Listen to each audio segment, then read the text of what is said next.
you're watching our English news program on Somaliland National Television with me, Waris Mohammed. These are the stories making headlines. Somaliland's president receives a UN delegation at his office. An event was held in the Supreme Court to welcome a Swedish activist campaigning for Somaliland's international recognition.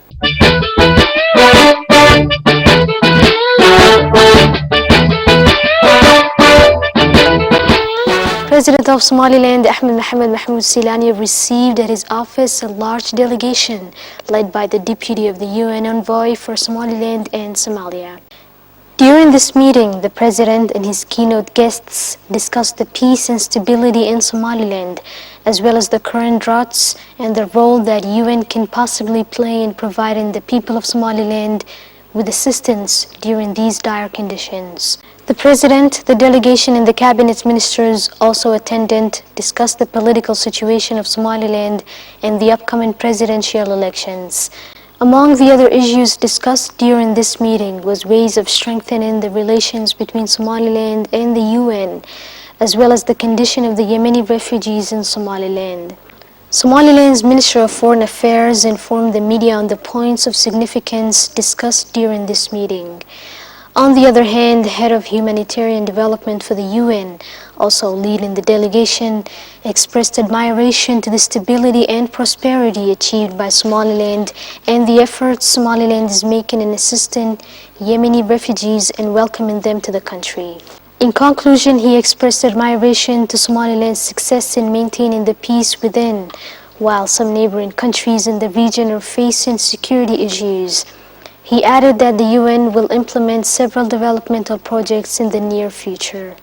In terms of the cooperation between the United Nations and Somaliland, to go through those together and to move forward towards a more prosperous and peaceful Somaliland. Vice President of Somaliland Abdulrahman Ismail Salihi, also head of the Drought Committee, officially announced through a press conference that some regions in Somaliland are suffering severe drought, and he urged everyone across the world to provide assistance during this dire condition. Vice President of Somaliland explained to the media that Somaliland's government has already sent assistance to some areas experiencing drought. Minister of Planning Dr. Saad Ali Shire pointed out that western regions of Somaliland are the ones suffering severe drought, as well as some other areas across the country. He urged the Somaliland diaspora communities as well as the international communities to provide Somaliland with the necessary assistance to overcome this drought. Vice President of Somaliland Abdulrahman Ismail Salihi stated that the western regions did not witness any rains for 8 months, which resulted in this current drought. He urged the people of Somaliland inside the country and abroad, as well as the international organizations, to assist the people of Somaliland. An event was held in the Supreme Court to welcome a Swedish activist campaigning for Somaliland's international recognition.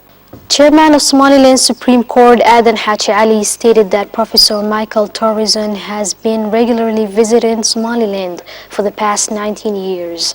He also praised Professor Michael's dedication to support the cause of Somaliland and its fight to obtain its rightful international recognition.